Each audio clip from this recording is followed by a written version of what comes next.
श्रीगुरुभ्यो नमः। हरिः ओम्। सदाशिवसमारम्भां शङ्कराचार्यमध्यमाम् अस्मदाचार्यपर्यन्तां वन्दे गुरुपरम्परां। श्रुतिस्मृतिपुराणानामालयं करुणालयं Namami भगवत्पादशङ्करं लोकशङ्करम्।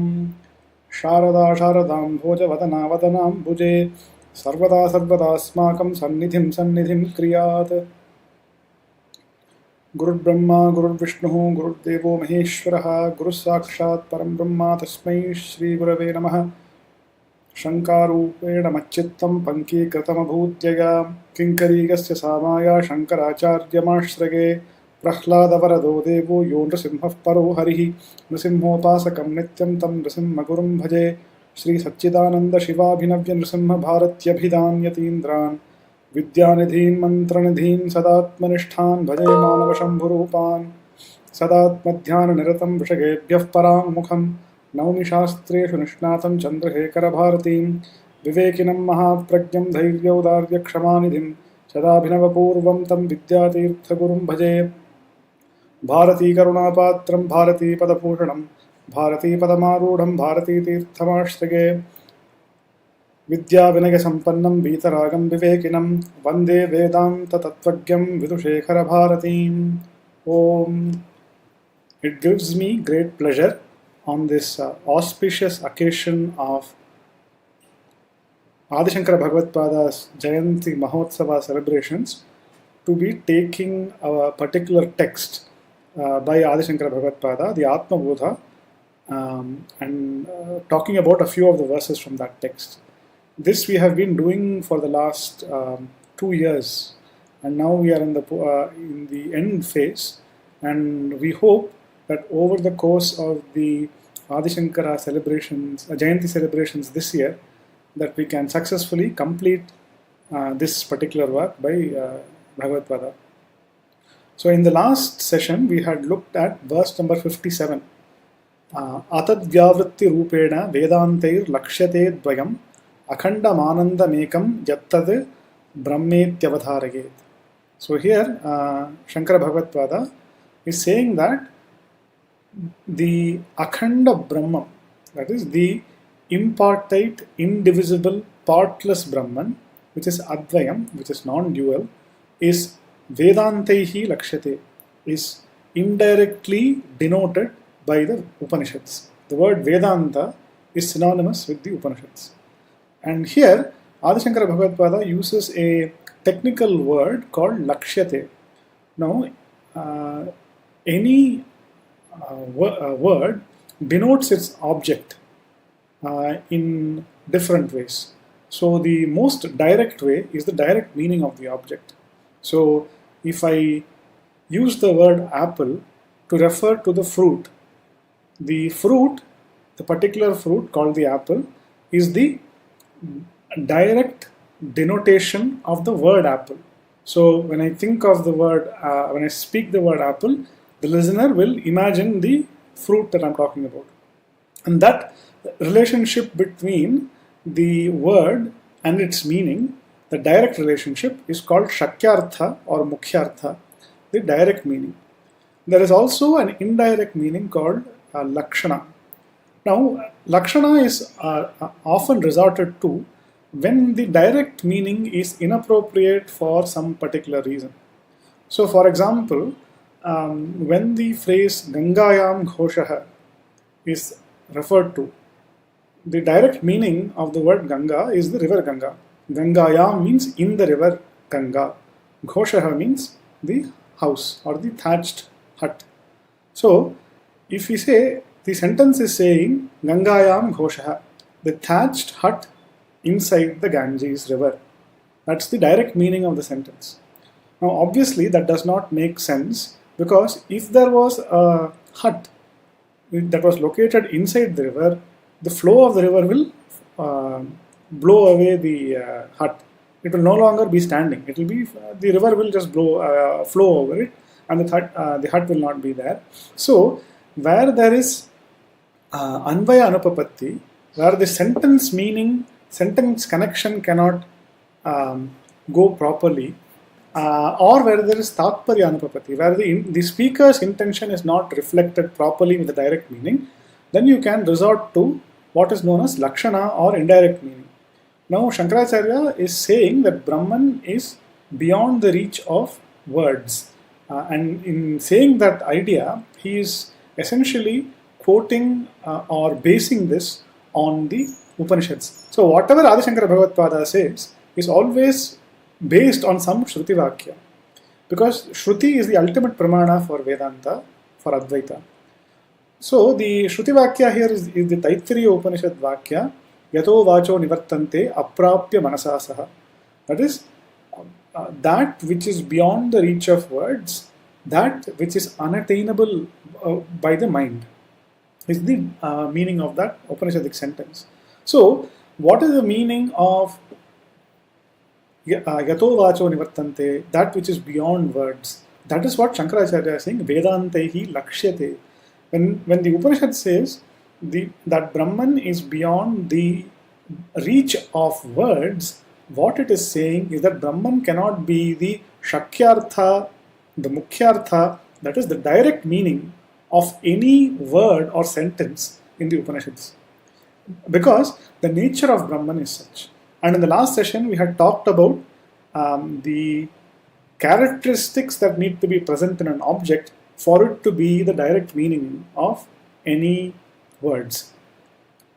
So, and we had decided based on that it is not possible for Brahman to be the direct meaning, because it is not a jati, a class, there is no kriya in it, no action in it, there is no guna, attribute present in it, there is no sambandha, because Brahman is beyond sambandha, beyond relations, and there is no rudhi also, because that by rudhi here what we mean is that it's an object that is commonly known through perception. Brahman is not known through perception, and therefore it's beyond. When we say not known through perception, what we mean is not known through sense perception.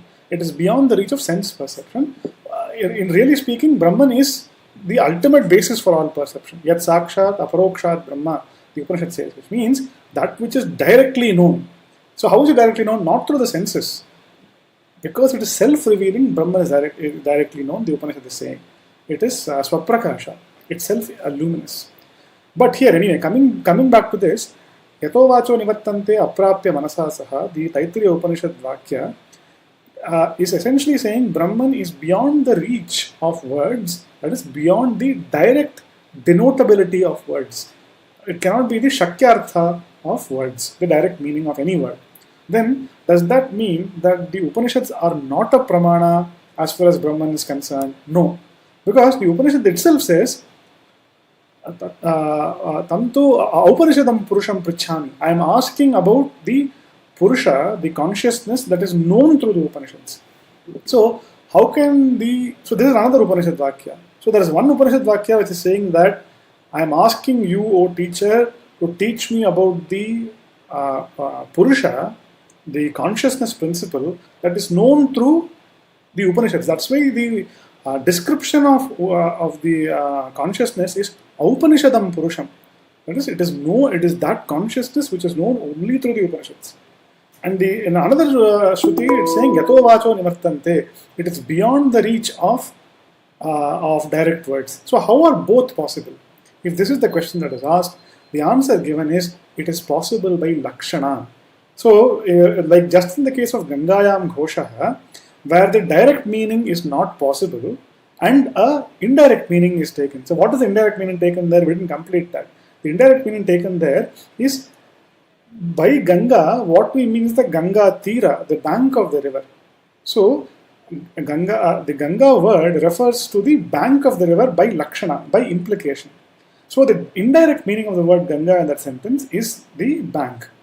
So, just like we use a Lakshana Vritti, an indirect denotation, when it is not possible to directly denote that particular object, it is possible for the Upanishads also to reveal Brahman, even though the nature of Brahman is such that it cannot be directly known. It is known indirectly. And how is Brahman known indirectly? Shankaracharya says, Atadvyavritti Rupena. So, by the negation of anything which is atat, which is not Brahman, Brahman is known. Now, the Shruti statements such as neti neti are what are being referred to here. Now, what does neti neti mean? Not this, not this. So, the Upanishad is saying, negate everything that is negatable in the universe. The universe, the physical body, the mind. What is left? That which is non-negatable, that is the negator himself. And by the negator himself, we mean the consciousness principle that illuminates the negator and illuminates the entire universe is non-negatable. Because the negator cannot negate himself. No action is possible on the karta of the action himself. So the negator cannot negate himself. Consciousness cannot negate consciousness itself. So the only thing which is non-negatable, that which shines forth at the end of all negation, is consciousness. And so, atadvyavritti rupena vedantaihi lakshyate. So this technical sentence means the Upanishads reveal Brahman through the process of neti neti, through the process of negation. And that is how Brahman is known. And this way of revealing Brahman is through Lakshana Vritti, an indirect implication. And that non-dual Advayam, that partless Akhandam, that Anandam, that blissful entity is Ekam, is one. That entity, Yat Tat Brahma iti avadharayet, know that entity with certainty as Brahma. It is not some other paroksha, distant object. It is not something which is different from you, the one who is seeking to know Brahman. This is what Shankaracharya is revealing in this particular verse. Now we will go to the next verse, verse number 58. This is the new verse that we will look at in this session. Akhandananda rupasya tasyanandalavashritaha brahmadhyastaratamyena bhavanti anandinokhilaha. I think this also we had started discussing in the last session. So here Shankaracharya is again referring to another Shruti Vakya, Shruti passage actually. In the Taittiriya Upanishad, in the there is a particular portion called Ananda Mimamsa, that is the enquiry into bliss. Now here what the Upanishad does, the Taittiriya Upanishad does, is that it says that every being in this universe experiences various grades of bliss. So there is one thing called experiential bliss, and there is one thing which is bliss that is not experienced, but upon which all experience of bliss is possible. So to repeat, there is experiential bliss and there is non-experiential original bliss.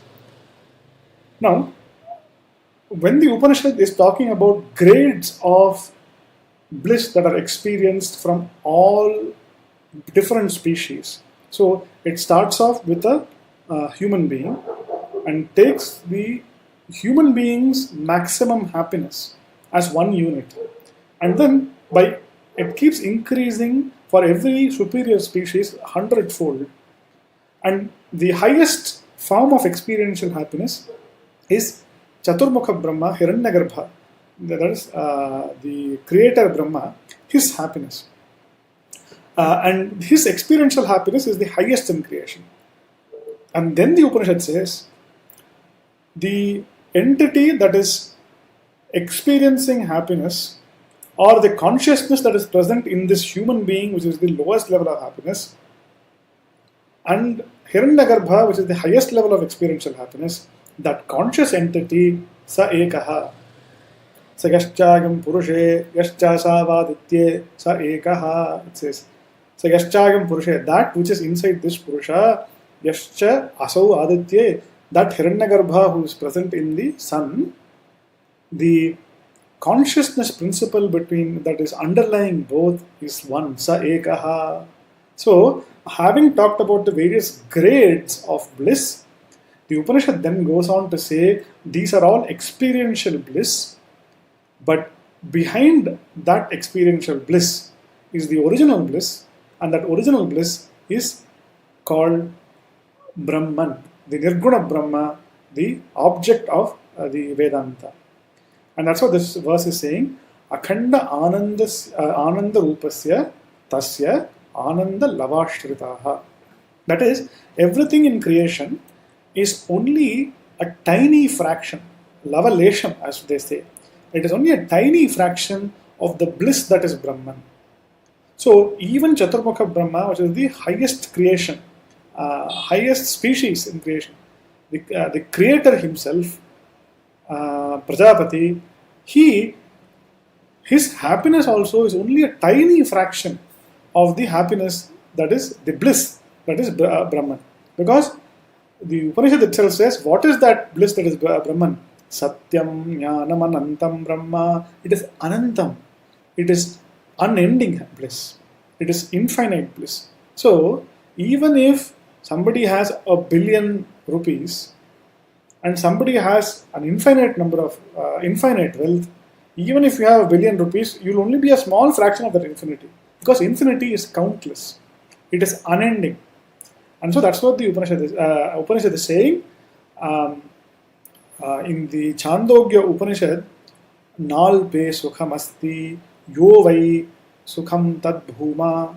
That is, it says all experiential bliss is alpam, and there is no real bliss in it. Yo vai sukham tad bhuma, whereas bhuma is the original happiness. So that and that is being referred to here by the use of the words tasya ananda lavashritaha. So every being experiences only a tiny fraction of the original bliss. How does the being experience this? For this, the Panchadashi actually gives a very good explanation of how the experience of bliss happens. There, Vidyaranya Swami is saying that whenever we are desirous of an object, or we have raga and dvesha, that raga and dvesha acts as an agitation for the mind. So, when there is desire or raga or dvesha that is present in the mind, that agitates the mind. And when the mind is agitated, it does not reflect the Atma Sukha, the intrinsic, infinite happiness that is present in the Atma. And it, just like if you have a pool of water, which is very still, versus a pool of water in which I drop a stone. The moment I drop a stone and I look into the water, I will not be able to see my face clearly. When the ripples subside and the water becomes still again, it very clearly is able to reflect my face. Similarly, when the mind is calm, it is more capable of being able to reflect the original bliss, that is the Atma, and therefore the experience of bliss is greater when the mind is calmer. Now, the sukha that is experienced on a day-to-day basis through the arrival of sense objects. So there is a particular object, a computer that I like, or a phone that I like, and I buy that phone and I obtain it, I immediately have a sense of happiness about that. Now, how is that possible? Doesn't that object give me happiness? The Shastra says, no, the object does not give you happiness. In fact, it is the desire for the phone had made your mind quite agitated. What has happened is once you have obtained the phone, for a short duration of time, that agitation is satisfied. And so, when the agitation is satisfied, the mind attains a reasonably calm state, and that gives and is able to better reflect the Atma Sukha. And therefore, we feel that the object has given us happiness, when in reality, the object is merely reducing the desire temporarily for it, and calms it. What is giving you happiness is Atma itself. So in this manner, every single entity that experiences happiness experiences it because of a reflection of the original happiness, that is his own nature, that is his Atma Swarupa. And that reflection happens in the mind. If the quality of the mind is better, the ability to reflect is better. So, just like the ability to understand English is better for a human being than for a dog. Why? Because the human's intellect is able to comprehend English, is able to comprehend words, whereas the dog may not be able to do that. Now, we don't know that for sure, but we can generalize to say that humans have a better linguistic skill than animals in general. That is true. No, why is that possible? Because of the nature of the mind. Similarly, each species, starting from humanity all the way to Chaturmukha Brahma, have improved mental, intellectual capacity and better capacity to reflect happiness. And therefore, each unit that is mentioned in the Ananda Mimamsa, so it starts with the humanity, and then it goes to the Gandharvas, it goes to Devas, it goes to Brihaspati, it goes to Indra, and then from Indra it goes to Prajapati, from Prajapati it goes to Brahma. The highest thing is Chaturmukha Brahma, as we had said. So each of these superior species to humanity have better capacity to reflect the original happiness. But the original happiness, the Atma Sukha that is present in all of them is infinite. So that's what Shankaracharya is saying here. Akhanda Ananda Rupasya Tasya, that is Brahmanaha, the for Brahman or of Brahman, which is impartite, partless, whose nature is Ananda, Ananda Rupa. All beings are all dependent on this Brahman, and they are for whatever little happiness that they have is all based on the original bliss, that is the Akhanda Advaya Brahma.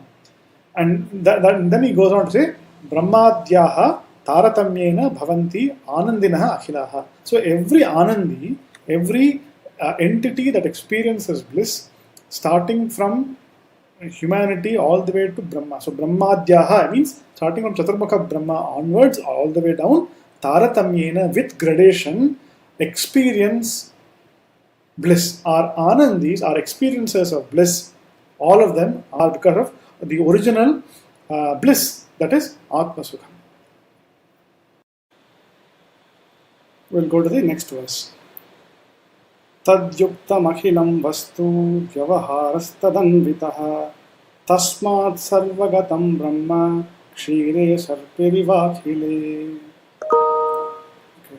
So in this particular verse, Shankaracharya is saying that every object, there are 5 elements: existence, consciousness, bliss, name and form.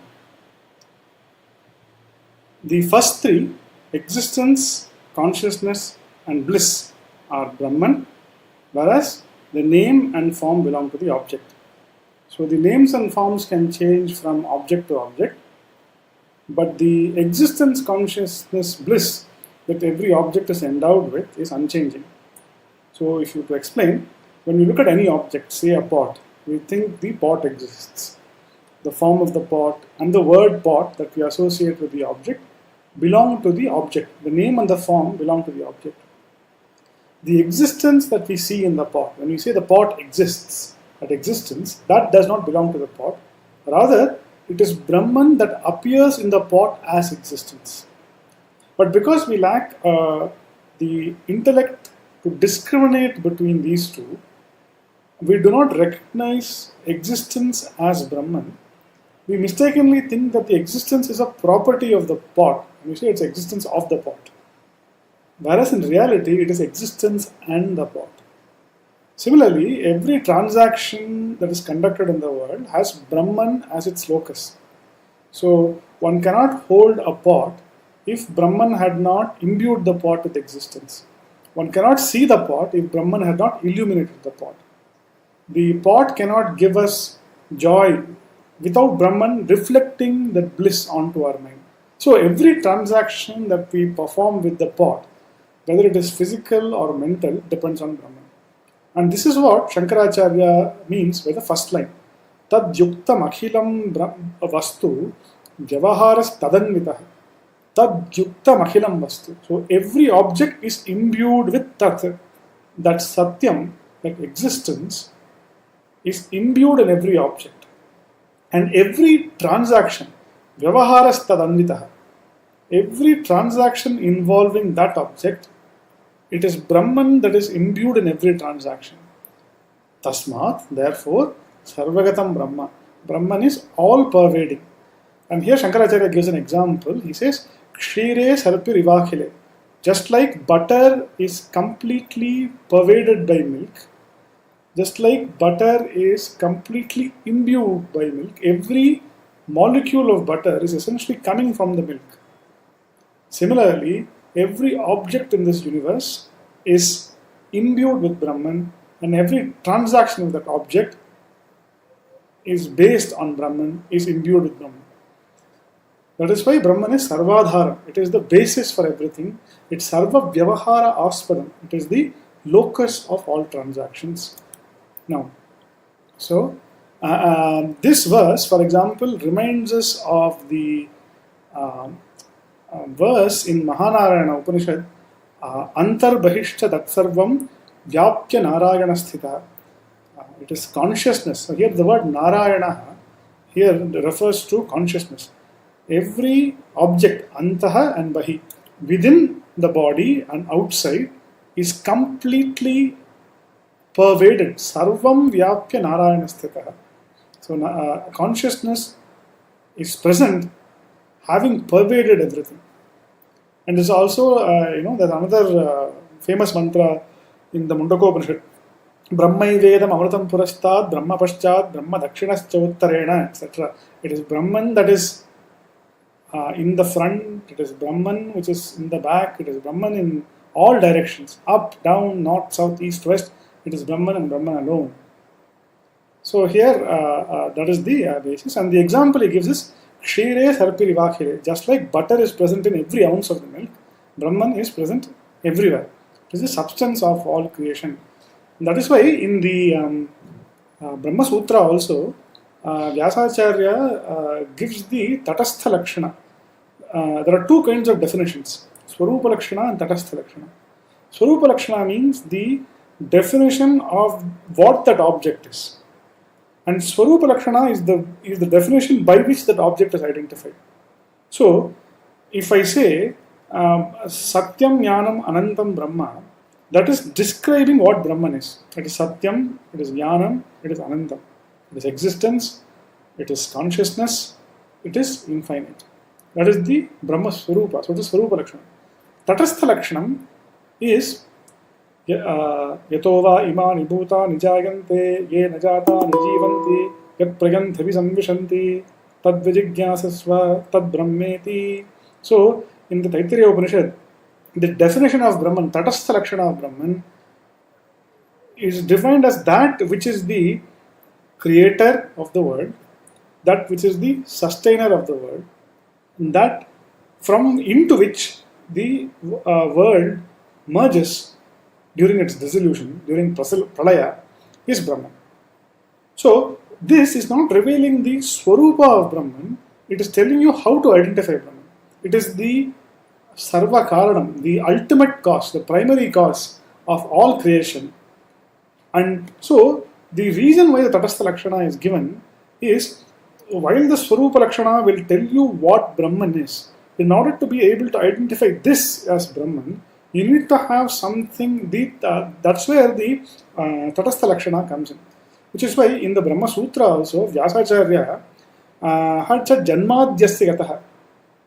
He references the Taittiriya Upanishad mantra, Yatova imani bhutani jayante. In the second sutra of the Brahma Sutra, as Janmadhyasya Gataha, he is giving not the Swarupa Lakshana of Brahma, Satyam Jnanam Anantam Brahma. So he says Janmadhyasya Gataha. Birth, sustenance and dissolution, the cause of all of this for the universe is Brahman. So through this, the Tatastha Lakshana of Brahman, we are able to identify what Brahman is. And that's what Shankaracharya also says, Kshire Sarpire Vakhile, just like milk pervades butter, just Brahman pervades this entire universe as its primal cause. Now we will look at verse number 60. Ananvasthula mahvasvam adirghamajamajayam arupa guna varnakhyam tadbrahmetyavadharayet.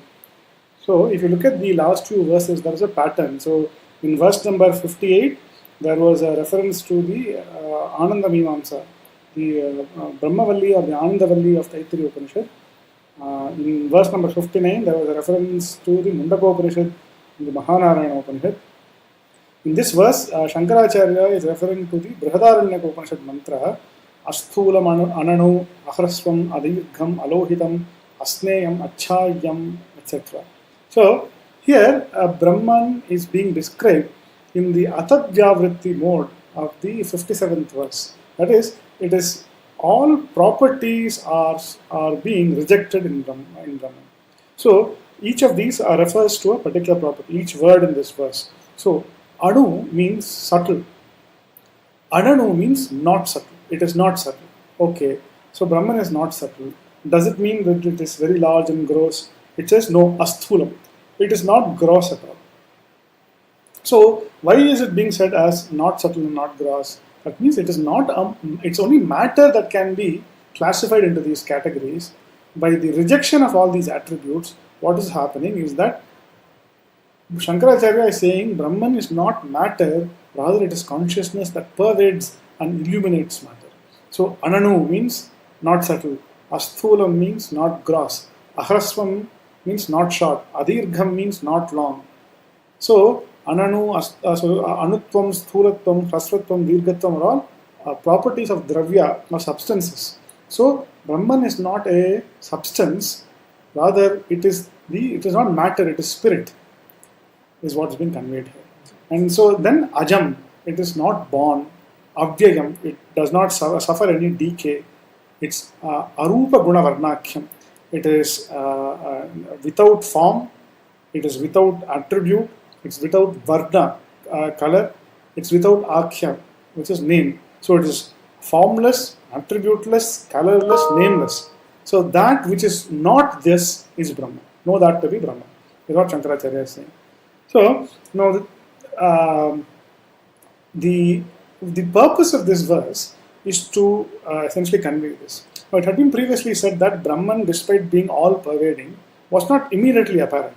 So it requires some churning. So just like milk is churned to give butter, even though butter is completely pervaded by milk, that milk is not apparent, the butter is not apparent in that milk. So your churning is required. Similarly, even though this entire universe has Brahman imbued in it, Akhilam Tadyuktam, Shankaracharya had said, entire universe is imbued with Brahman. Despite that, we don't know Brahman. And the reason is because, as we had said, that intellectual discrimination between the object and the existence of the object is not clear for us. And that requires the process of Shravana, Manana and Nididhyasana to separate the self from the non-self, to separate the Atma from the Sharira. This embodiedness, this Sashariratvam of the Atma is the reason why there is samsara. And when one realizes that you are the self that is beyond the physical body or the mind and the intellect, then the true nature of Atma shines forth. And the reason why, despite being all-pervading, despite everything being imbued with Brahman is not apparent, is the reason for that is being given in this verse. It says that the reason is because it is devoid of any attributes. So there's no attributes of the sound, touch, form, taste and smell. So how can any of the sense organs or the normal pramanas be able to access that Brahman? And the durvigyatvam, the difficulty in knowing Brahman, is being hinted at in this verse. However, it does not mean that there is no pramana for Brahman at all. If that was the case, then nobody would know Brahman. No, there is one pramana. And what pramana is that? That is the Shastra pramana or scripture, Vedas specifically. So, in the 6th chapter of the Chandogya Upanishad, there is the story, very famous story of the teacher is Uddalaka Aruni. So, he is the father and his son is Shvetaketu. Now, the son Shvetaketu is a little proud. So, the father wants to, reduce that person's, his son's pride, because arrogance never really helped him. It is an obstacle to knowledge. So, he essentially asks him, what is that object which is knowing which you know everything? And obviously, son has learned everything, but he does not know the answer. So So he does not know how knowing one object everything cannot be known. So he asks his father to teach him, and the entire sixth chapter of the Chandogya Upanishad is the conversation, the teaching rather, between Uddalaka Aruni, the father, to his son Shvetaketu. And one of the very important lessons that Uddalaka Aruni imparts to his son, he does it beautifully with a scientific experiment. So what he asks his son to do is, in trying to reveal what that Brahman is, he asks his son to fetch some water. And then he says, take some salt. Now, then he asks his son to mix it with water. And so the son adds the salt to water, then he asks him to stir it. So he stirs it, and then the salt completely gets dissolved into the water. Now, Uddalaka Aruni says, now you give me that salt back. The son says, how do I do that? I don't know how to take the salt out of the water. He said, okay, go search for it and see whether we can take it out. So his son is like dips his hand into the water and pulls it out, and all he sees is just the water. Obviously, he can't take the salt off; it's being dissolved, right? So, and then then he says, okay, try to see if you can take it from the top of the water. He tries, it doesn't work. You can try it from the middle of the water, it doesn't work. Try it from the bottom. Sometimes you have these salt particles. They could be they could have sunk at the bottom of the water vessel, and so he does that, but it's completely dissolved. And he says, I cannot. There is no way I can get this water, the salt out of the water. And then he says, okay, then do one thing, taste the top of the water. He tastes it. He says, how is it? The water is salty. Taste the middle of the water. And the water is salty. Taste the bottom of the water. It's salty. So, through this experiment, what the Upanishad wants to convey is, so Shvetaketu could not see the salt in the water, anywhere in the water. He could not touch that salt in the water. He could not hold it or take it out or anything like that. But, so the normal pramanas such as hand or the eyes, the chakshurindriyam or the sense of sight or the hand was not sufficient to detect the presence of the salt. However, that does not mean there is no salt. Just because you cannot see it, just because you cannot touch it, it does not mean it is not there. There is another pramana, the tongue. He says, go taste it. Through the tongue, he is able to taste the salt. So, what is the lesson from this?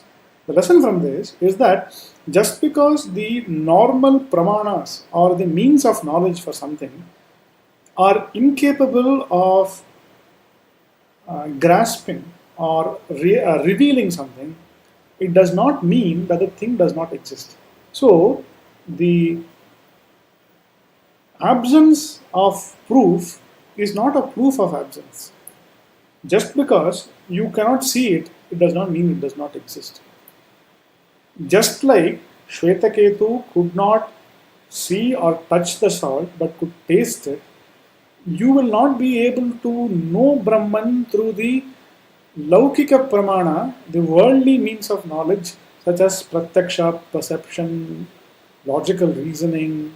None of those means of knowledge, worldly means of knowledge, are sufficient to know Brahman because it is attributeless. However, that does not mean that Brahman is non-existent. There is another Pramana, Shastra Pramana. Tantu Aupanishadam Purusham Prichhami, as we had seen before. I am asking you about the Aupanishada Purusha, the consciousness, Brahman, that is known only, knowable only through the Veda, the Upanishads. So, therefore, the lesson conveyed by that salt and water example is that just because you cannot see something, don't assume it does not exist. Question it. Now, most Charvakas and even modern scientists and people with modern ideologies, just because they cannot see or experience God, Brahman, they think that there is no God. However, that is only displaying their own erroneous thinking, their lack of clear intellectual faculty or discriminative intellect is what is being revealed through that.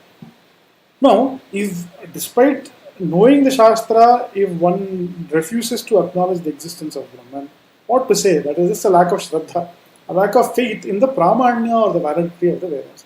No, nothing can be done to help such people. Okay. Now, so let's go to the last verse and we will conclude this talk. Yad bhasa bhasyate kadi bhasye yattu na bhasyate yena sarvamidam bhati tad brahmetyavadharayet. Again, this is a very verse also is a very reminiscent of the Mundaka or the Kathopanishad mantra. Na tatra suryo bhati na chandra tarakam nema vidyuto bhanti kuto yamagnihi tameva bhantam anubhati sarvam tasya bhasa sarvamidam vibhati. So this mantra may be quite familiar because many people use that in the Mangalarti also. When they're doing the Arati, this mantra is essentially chanted. Essentially what this mantra means is there are many sources of illumination like the sun, the stars, etc. Now, the basis for the illuminative capacity of all of these sources of light is one. It is Brahman. How is that? Now, we can only see things when there is a source of light. So, in the daytime, we see things because sunlight is present. Okay, now what happens in the night? There is no sun, the sun is not there, at least sunlight is not there. So how do we see it? How do we see things? We see things by other forms of light, light or bulbs and whatnot, or like fire and things like that. So you see things by other light sources. So what happens if there's a power cut? How do you see? Then we'll say, oh, I see because I have eyes. Correct. So if I'm a blind person, even in the middle of the noon, when the sun is blazing hot and shining, I will not be able to see an object. So there needs to be the illuminative capacity of the sun is also dependent on me possessing a functioning sense organ, eyes. Okay, so I have eyes, but in the night time, my eyes are closed, but still I see dreams. What is illuminating those dreams? You can say, okay, the mind is working in those dreams. Even if the mind is working, what is illuminating the mind? The source of the illumination is what is referred to as a light here. So, na tatra suryo bhati na chandratarakam nemo vidyuto bhanti kutoyam agnihi. It's essentially saying tameva bhantam anubhati sarvam tasya bhasa sarvamidam vibhati. So we'll look at the second line first. Tameva bhantam anubhati sarvam. When it is shining, everything else shines. So the ultimate basis for all illumination is consciousness. So we said, first it was sun, then we said, no, it's the moons, the stars, the external light sources, the fire, etc. Then we said, no, it's not even that, it's my eyes. It's the eyes that is the basis because of which I see everything. Then we said, no, when my eyes are closed, I still see some thoughts, so it's the mind. Sometimes when I'm absent-minded, even when the eyes are open, the mind is present, I don't see things. So that means what? The mind is wandering somewhere else. So the mind is also required. No, there are certain things that, how do I know that I am happy? Who is the seer of happiness? There is some light source for that. What is happiness? Happiness is like a thought that exists in the mind. So there must be some light source, some illuminator for that happiness also.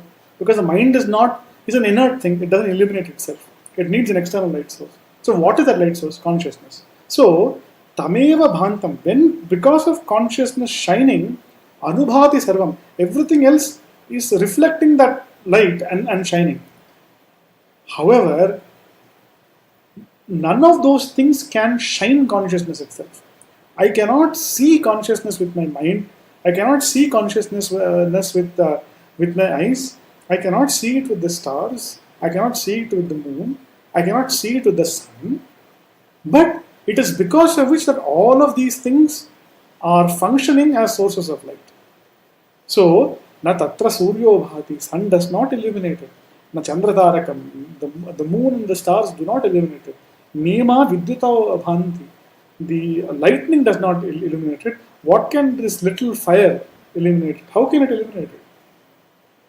Tameva bhantam adubhati sarvam, when because of it shining, everything else shines. Tasya bhasa sarvamidam vibhati. And when it shines, all of this, by its light source, everything else shines. And that is the basis of that mantra is what Shankaracharya is saying in this verse. Yadbhasa bhasyate irkadi. Because of the illumination of that Brahman, the sun, stars, etc. Arka means sun. The sun, etc. shines. Bhasyir yattuna bhasyate. However, those objects being inert are incapable of illuminating consciousness. Yena sarvamidam bhati tad brahma avadharaye. Know that to be Brahman, because of which everything else, all of these sources of light, shine.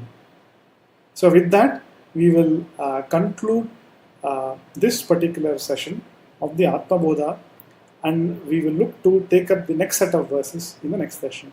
Shri Gurubhyo Namaha.